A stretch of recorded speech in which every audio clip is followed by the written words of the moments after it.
তদানীন্তন Uttarbanga লবির kingpin doctor SP দাসের অঙ্গুলি হিলনে দাসের দাসত্বে আবদ্ধ ছিল বাংলার স্বাস্থ্য ব্যবস্থা।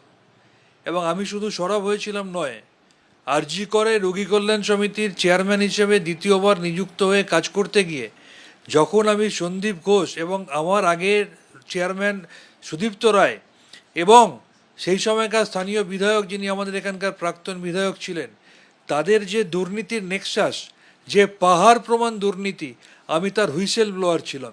আমি ভেবেছিলাম যে শুধরে নেওয়ার হয়তো একটা সুযোগ পাওয়া যাবে, কিন্তু দেখলাম বিচার তো দূরের কথা, উল্টে আমাকেই সেখানে রোগী কল্যাণ সমিতির পদ থেকে সরিয়ে দেওয়া হলো। তার পরবর্তী ক্ষেত্রে আজকে হৃদয় বিদারক, সারা বিশ্বকে কাঁপিয়ে দেওয়া অভয়ার মর্মান্তিক ঘটনা যখন ঘটেছিল, সেই সময়ও আমি কিছু সত্য কথা বলেছিলাম বলে আমাকে সাসপেন্ড করে দেওয়া হয়েছিল। আজকে যখন দেখছি যে বাংলার নবনির্বাচিত সরকার এবং তার মাননীয় মুখ্যমন্ত্রী শ্রী শুভেন্দু অধিকারী মহোদয় সেই আরজি করের ফাইল আবার খুলছেন, তখন নিশ্চিত করে আমি ইন্ডিয়ান মেডিকেল অ্যাসোসিয়েশনের একজন রাজ্য সম্পাদক হিসেবে তাকে শুধু সাধুবাদ জানাইনি, আমি তাকে এই কথাটাও প্রকাশ্যে জানাতে চাই যে এই আরজি করের দুর্নীতির তদন্তে এবং অভয়ার বিচার যেটা সারা পৃথিবীর মানুষ যার দিকে তাকিয়ে আছে, এর জন্যে যে কোনো ধরনের সহযোগিতা করতে আমি প্রস্তুত এবং সেই সহযোগিতা করার মতো অবস্থাতেও আমি রয়েছি। ডক্টর এসপি দাসের নেতৃত্বাধীন তার কিছু স্নেহধন্য ভাই এবং কিছু মানসপুত্র যেভাবে ওয়েস্ট বেঙ্গল মেডিকেল কাউন্সিল, যার মাথায় ডক্টর সুদীপ্ত রায় বসে আছেন, যেভাবে হেলথ রিক্রুটমেন্ট বোর্ড, যার মাথায় ডক্টর সুদীপ্ত রায় বসে আছেন, যেভাবে West Bengal university of health science, যার মাথায় একসময় প্রাক্তন vice chancellor professor doctor Surita পাল, যিনি এখন বারাসত মেডিকেল কলেজের অধ্যক্ষ, তিনি বসেছিলেন, এবং অভিক দে, বিরূপাক্ষ বিশ্বাস, সৌরভ পালদের মতো তাদের সৈন্য সামন্তদের নিয়ে যেভাবে সার্বিকভাবে দুর্নীতি করা হয়েছে তার বিরুদ্ধে প্রতিবাদ আমি করেছিলাম, হুইসেল ব্লোয়ার আমি ছিলাম। আজকে মিথ্যা করে ডাক্তারদের কেস দেওয়া, আন্ডার টেবিল ডিলিং করে কেসগুলোকে মিটিয়ে নেওয়া, হেলথ রিক্রুটমেন্ট বোর্ডে তো ভুড়ি ভুড়ি অভিযোগ আছে, যারা যোগ্য যারা চাকরি পায়নি, অযোগ্যদের ম্যানিপুলেট করে তাদেরকে চাকরি দেওয়া হয়েছে। তৃণমূলের এখন এই মুহূর্তে যদি পদক্ষেপ নিতে হয় তাহলে নতুন করে লেটারেডের প্যাড ছাপতে হবে। কেন তো দেখতে পাচ্ছেন আপনারা, আজকে সরকারি প্রশাসনিক সভায় তৃণমূলের সাংসদ বিধায়করা যাচ্ছে, আজকে বিভিন্ন মানুষ বিভিন্ন বিধায়ক, সাংসদ, কাউন্সিলররা তাদের স্বাধীন মতামত দিচ্ছে। স্বাধীন মতামত দেওয়াটা যদি দলবিরোধী কাজ হিসেবে গণ্য হয়, আমি তো দলের বিরুদ্ধে সেই সময় একটা কথা বলিনি, আমি অন্যায়ের বিরুদ্ধে প্রতিবাদ করেছিলাম, আমি আরজি করের দুর্নীতির বিরুদ্ধে প্রতিবাদ করেছিলাম, আমি অভয়ের বিচার চেয়ে প্রতিবাদ করেছিলাম। পুরী থেকে দিলীপ মণ্ডলকে গ্রেফতার করলো এসটিএফ টিম। পুরীর ব্লু লিলি হোটেল থেকে ধৃত দিলীপ মণ্ডল। ভোটে তৃণমূলের পরাজয়ের পর বিজেপির উদ্দেশ্যে হুঁশিয়ারি দিতে শোনা যায় এই দিলীপ মণ্ডলকে। সেই ছবি রীতিমতো ভাইরাল হয়, আর এরপরই দিলীপ মণ্ডলের বিরুদ্ধে জামিন অযোগ্য ধারায় এফআইআর দায়ের হয়। 14 তারিখে তল্লাশিতে বিধায়কের পৈলানের প্রাসাদে গিয়ে পৌঁছয় পুলিশ। এই যে সিসিটিভি ফুটেজ আপনারা দেখতে পাচ্ছেন, সেখানে দেখা যাচ্ছে যে দিলীপ মণ্ডল পালিয়ে যাচ্ছেন সেখান থেকে। কিভাবে চম্পট দিয়েছিলেন বিষ্ণুপুরের এই তৃণমূল বিধায়ক, সেই ছবি সামনে আসে। তারপর বেশ কিছুদিন তার খোঁজ পাওয়া যাচ্ছিল না। এবার পুরীর একটি হোটেল থেকে স্পেশাল টাস্ক ফোর্স পুলিশের তারা গ্রেফতার করলো তাকে।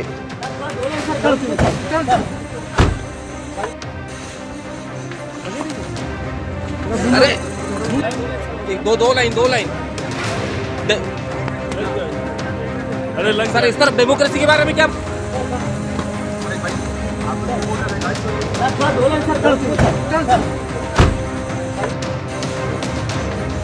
আপনাদের মনে থাকবে যে বিধানসভা ভোটে তৃণমূলের পরাজয়ের পর কি ভাষায় বিজেপির উদ্দেশ্যে হুমকি দিয়েছিলেন বিষ্ণুপুরের এই তৃণমূল বিধায়ক। আর একবার শোনাবো আপনাদের কি বলেছিলেন সেদিন তিনি।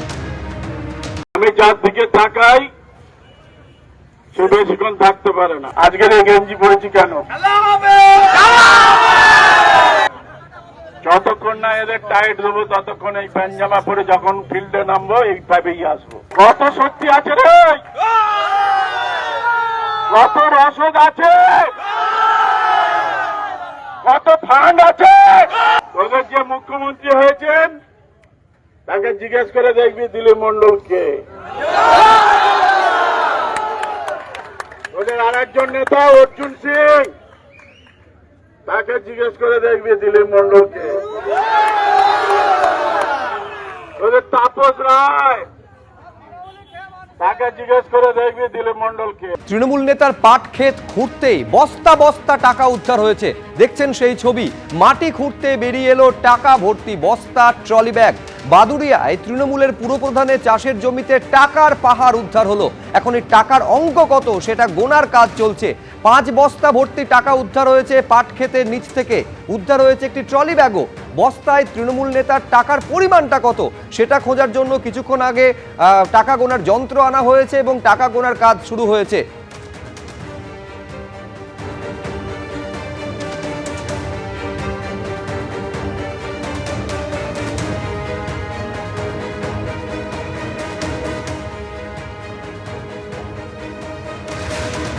গতকাল আপনারা জানেন যে দীপঙ্কর ভট্টাচার্য, যিনি বাদুড়িয়া পুরসভার তৃণমূলের পুরপ্রধান, তার গোপন ডেরা থেকে 80 লক্ষ টাকা উদ্ধার হয়। তারপর আজকে সেই গোপন ডেরার পাশে যে পাট ক্ষেত রয়েছে সেখানকার মাটি খুঁড়তে উদ্ধার হলো বস্তা ভর্তি একের পর এক টাকার ব্যাগ।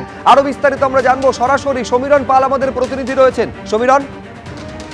হ্যাঁ সুব্রত, দেখুন কিছুক্ষণ আগে বাটুলডাঙ্গা যে জায়গাটি, যেখান থেকে অর্থাৎ পুরা এলাকাতে যে কম্পিউটার সেন্টার থেকে গত পরশু রাতভর তল্লাশি চালিয়ে 27 লক্ষ টাকা নগদ উদ্ধার হয়েছিল এবং তার পাশাপাশি 4,500 ত্রিপল অর্থাৎ 200টি বান্ডিল ত্রিপল এবং ত্রিপলের বান্ডিল সরাতেই পুলিশ আধিকারিকদের চক্ষু চরকগাছ হয়ে যায়। রঙের কৌটোর মধ্যে থরে থরে সাজানো ছিল টাকা।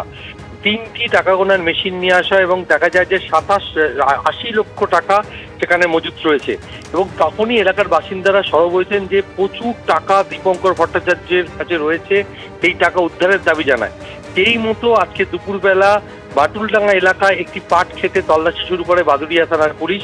সেখানে মাটি কুড়ে 5টি টাকা ভর্তি বস্তা উদ্ধার হয় এবং সেই বস্তা ভর্তি টাকা সেখানে নিয়ে যাওয়া হয়েছে একটি থানাতে এবং সেখানে টাকা গোনার প্রক্রিয়া শুরু হয়েছে। এলাকার বাসিন্দা এবং স্থানীয় সিপিএম নেতৃত্বের অভিযোগ ছিল যে গত 5 বছরের দায়িত্বে ছিলেন বাদুড়িয়া পুরসভার দীপঙ্কর ভট্টাচার্য এবং তিনি পুরপ্রধান ছিলেন তৃণমূল এবং তার বিরুদ্ধে একাধিকবার বিরোধীদের এলাকার বাসিন্দারা অভিযোগ তুলেছিলেন যে তিনি গরিব মানুষের কাছ থেকে ঘর পাইয়ে দেওয়ার নাম করে আবাসে তিনি হাজার হাজার টাকার আত্মসাৎ করেছেন। এলাকার বাসিন্দারা মনে করছেন সেই টাকারই অংশবিশেষ এগুলো। আরও টাকা সম্পত্তি করেছেন দীপঙ্কর ভট্টাচার্য। পুরো এলাকায় তল্লাশির প্রয়োজন এবং তারা তল্লাশির দাবি জানায়। আজকে সকালবেলা দীপঙ্কর ভট্টাচার্য যেহেতু 6 দিনের পুলিশ হেফাজতে রয়েছে, বাদুড়িয়া থানার পুলিশ তাকে পুরো এলাকায় নিয়ে এলে এলাকার বাসিন্দারা তাকে উদ্দেশ্য করে চোর চোর স্লোগান দিতে থাকে। গতকাল থেকে টানা জিজ্ঞাসাবাদ করা হচ্ছে দীপঙ্কর ভট্টাচার্যকে যে বিপুল পরিমাণ 80 লক্ষ টাকা তিনি কোথা থেকে পেলেন, তার পাশাপাশি এত বিপুল পরিমাণ ত্রাণ সামগ্রী কেন নিজের এই গোপন ডেরা রেখেছিলেন তার উত্তর জানার চেষ্টা করছেন। এবং কেননা বারবার স্থানীয় বাসিন্দাদের পক্ষ থেকে দাবি করা হয় যে এত বিপুল পরিমাণ টাকা তার কাছে রয়েছে, এই যে টাকা 80 লক্ষ টাকা উদ্ধার হয়েছে সেটা সামান্য মাত্র। সেই মতো আজকে দুপুরবেলা বাটুলডাঙ্গা এলাকায় পাট খেতে তল্লাশি শুরু হয়। মাটি খুঁড়ে 5টি টাকা ভর্তি বস্তা উদ্ধার হয়। সেই টাকা ভর্তি বস্তায় কত পরিমাণ টাকা আছে সেই টাকার যেটা জানার জন্য টাকা গণনার মেশিন নিয়ে আসা হয়েছে এবং কিছুক্ষণের মধ্যেই সেই গণনা প্রক্রিয়া সম্পন্ন হবে এবং তখনই জানা যাবে যে ঠিক কত পরিমাণ টাকা বস্তায় করে রেখে দিয়েছে। তবে এলাকার বাসিন্দাদের বক্তব্য হচ্ছে গত পরশু রাতে পুরা এলাকায় যে কম্পিউটার সেন্টারে তল্লাশি চালিয়ে 80 লক্ষ টাকা উদ্ধার হয়েছিল, আরও তল্লাশি এড়ানোর জন্যই গোপনে এই পাট ক্ষেতের মধ্যে বস্তা করে টাকা ভরে রাখা হয়েছিল এবং সেই কারণে এলাকার বাসিন্দাদের ধারণা ছিল সেই মতো পুলিশকে খবর দেওয়া হয়। পুলিশ এসে তল্লাশি চালিয়ে এই টাকা ভর্তি বস্তাগুলো উদ্ধার করেছে। এই বিপুল পরিমাণ টাকা দীপঙ্কর ভট্টাচার্য কোথা থেকে পেল সেই নিয়ে তদন্ত শুরু হয়েছে। গতকাল থেকে দফায় দফায় তাকে জিজ্ঞাসাবাদ করা হচ্ছে। একাধিক দুর্নীতি অর্থাৎ পুরসভায়, যেটা এলাকার বাসিন্দারা বলছে যে পুরসভায় রাস্তা না করে টাকা তুলে নিয়ে আসা, একাধিক সরকারি প্রকল্পের টাকা তিনি আত্মসাৎ করেছেন। গত পরশু দিনকে এলাকার বাসিন্দারাই তার বিরুদ্ধে পুলিশের কাছে অভিযোগ জানায় যে তিনি সরকারি অর্থ তছরূপ করেছেন, সরকারি ত্রাণের জন্য আসা সামগ্রী তিনি তছরূপ করেছেন। অর্থাৎ তার বিরুদ্ধে বিভিন্ন সরকারি পদে থেকে সরকারি সমস্ত সম্পত্তি তছরূপের অভিযোগ আনা হয়েছিল এবং সেই মতো বাদুড়িয়া থানার পুলিশ 7 দিনের পুলিশ হেফাজতে আবেদন জানায়। গতকাল বিচারক 6 দিনের পুলিশ হেফাজত মঞ্জুর করেছে এবং তারপর থেকে তাকে টানা জিজ্ঞাসাবাদ করা হচ্ছে যে তিনি এই বিপুল পরিমাণ টাকা কোথা থেকে পেলেন।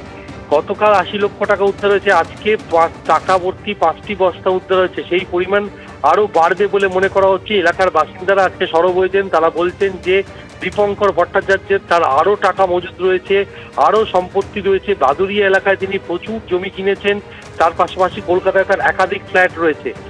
2022 সাল থেকে পুরপ্রধান দীপঙ্কর ভট্টাচার্য, বাদুড়িয়া পুরসভা তৃণমূল পরিচালিত পুরসভা, এই কয়েক বছরে ফুলে ফেঁপে উঠেছিলেন এই তৃণমূল নেতা, এবং এই নিয়ে বারবার এলাকার বাসিন্দারা, বিরোধীরা সরব হয়েছিলেন যে পুরসভার নানা দুর্নীতি নিয়ে।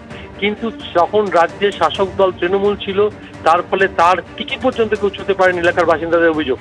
এখন রাজ্যে পালাবদল হয়েছে, বিজেপি সরকার প্রতিষ্ঠিত হয়েছে। গত পরশু দিনকে এলাকার বাসিন্দাদের সন্দেহ হয় এই কম্পিউটার সেন্টার পুরো এলাকাতে, সেখানে কিছু ত্রিপলের ত্রাণের ত্রিপল মজুদ রয়েছে, টাকা মজুদ রয়েছে। সেই মতো পুলিশ তল্লাশি চালিয়ে 4,500 ত্রিপল উদ্ধার করে এবং 80 লক্ষ টাকা উদ্ধার করে। এবং আজকে 5টি টাকা ভর্তি বস্তা উদ্ধার, একেবারে 5টি টাকা ভর্তি বস্তা উদ্ধার হয়েছে। আমি সেই দুটো ছবি পাশাপাশি দর্শকদের সামনে রাখছি। গতকাল আপনারা জানেন যে বাদুড়িয়া পুরসভার পুরপ্রধানের যে কম্পিউটার সেন্টার, সেখান থেকে নগদে 80 লক্ষ টাকা, 4,500 ত্রাণের ত্রিপল উদ্ধার হয়েছে। জিজ্ঞাসাবাদের পর আজকে পাট ক্ষেতের হদিশ পাওয়া যায়, সেখানে মাটি খুঁড়তে বেরিয়ে এলো টাকা ভর্তি 5টি বস্তা এবং ট্রলি ব্যাগ। গতকাল এবং আজকের ছবি দেখছেন।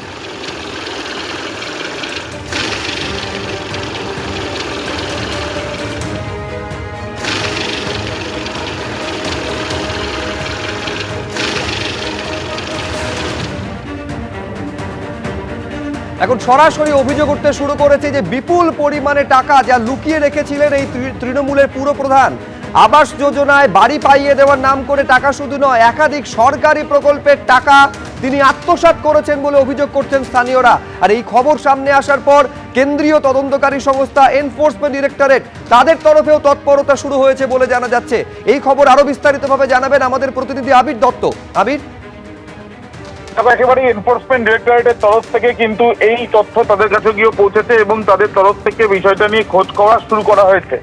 যেটা জানা যাচ্ছে যে গতকাল 80 লক্ষ টাকা উদ্ধারের সঙ্গে সঙ্গে আজকে যখন একটি ক্ষেত থেকে, পাট ক্ষেত থেকে, সেখান থেকে মাটি খুঁড়ে 5টি বস্তা উদ্ধার হচ্ছে এবং যেখানে নগদ টাকা রয়েছে, এবং সেই টাকা কেন মাটির ভেতরে রাখতে হয়েছে এবং সেই টাকা তার মানে কোনো না কোনোভাবে দুর্নীতির টাকা হতে পারে, এই একটা বিষয় সামনে আছে বা এই একটা বিষয় সন্দেহ জাগছে, এবং সেই পরিপ্রেক্ষিতেই কিন্তু তাদের তরফ থেকে এই খোঁজ করা হচ্ছে। যদিও তারা ইসিআইআর করতে পারেন, কিন্তু তার আগে স্থানীয় থানা, যেহেতু স্থানীয় থানা ওই পুরপ্রধান গ্রেপ্তার করেছে এবং এই উদ্ধারের প্রক্রিয়া তারা চালিয়েছেন, তাদের তরফ থেকে এফআইআর করার পর সেই এফআইআর যখন ইডি হাতে পাবে, সেই ক্ষেত্রে তারা পরবর্তী পদক্ষেপ আদালতে গিয়ে করবে। কিন্তু আপাতত তারা খোঁজ খবরের প্রক্রিয়া শুরু করেছে, এমনটাই ইডি সূত্রে খবর। ধন্যবাদ আবির।